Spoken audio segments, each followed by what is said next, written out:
Terminology, actual receipt of funds is actually touching money, you pay taxes, right? Sell a house, touch money, you pay taxes. That's just a given. Just like when you get your commission checks, it looks really nice and then it all goes away, right? I've experienced in that. Boot, just like on your feet, anytime you buy Christian Louboutins, right, you pay taxes. So same thing, remember that. Cash boot and mortgage boot are interchangeable, you pay taxes.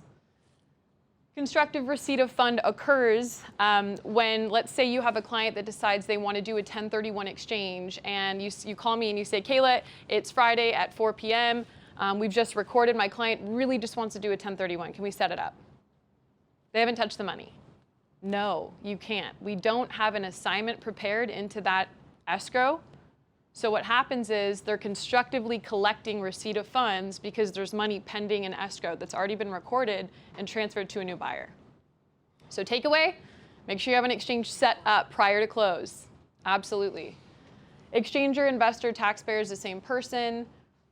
We need to prepare the exchange agreement. Again, that's that crucial vehicle that we include that assignment in. You guys are more familiar with the cooperation clause, right? Have you seen in the MLS, right, when you have a listing, or you see listings that come up and it says buyer to participate in 1031 exchange at no cost to buyer, right? You need that in your contract as well.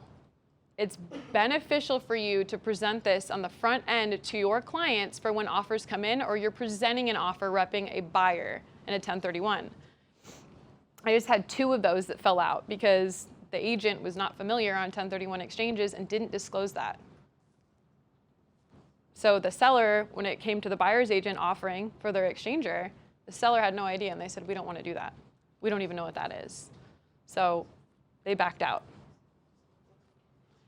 Identification period we talked about was 45 days. The entire exchange period is the 180. Like-kind property is anything held for investment and productive use, trade, or for business purposes. Okay? So real property can be broad for like-kind in an exchange.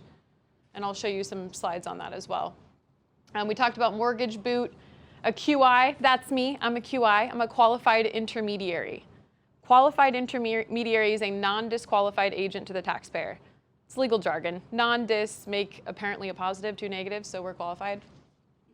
Relinquished property is the property being sold, also known as the down leg. New terminology that came in recently, but down leg is for those of you who've been in the industry for a while. And then replacement property is the up leg, or the one that you're using the proceeds to move over to the new escrow.